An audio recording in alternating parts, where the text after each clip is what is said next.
Scellée dans la périphérie de Kinshasa, une imposante structure métallique se dresse peu à peu sur une étendue de 5000 mètres carrés.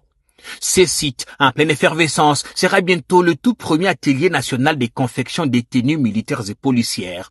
Fini les uniformes venus d'ailleurs. Désormais, le Congo habillera ses forces chez lui, par lui et pour lui.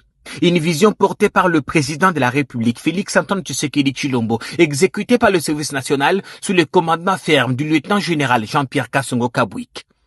Ce mercredi, le général était sur le terrain, bottes poussiéreuses et vif pour inspecter personnellement l'avancée des travaux.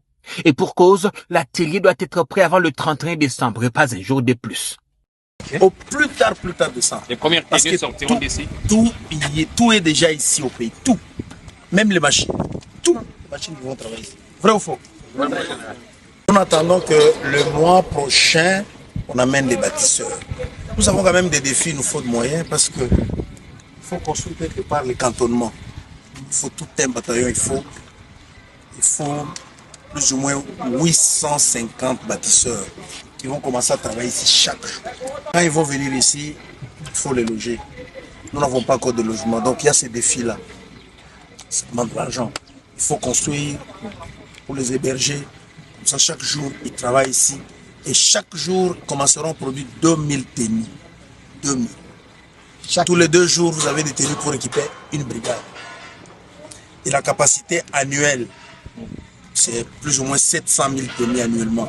Ça couvre le besoin de l'armée, de la police, du service national. Pas une seule tenue, 2 tenues ou 3 tenues par personne par année. Tous les matériaux sont déjà disponibles à Kinshasa. Plus d'excuses, plus d'attentes. Les équipes galvanisées finalisent le montage des fermes métalliques, posent les pannes, puis viendront les tôles et enfin le mur d'enceinte.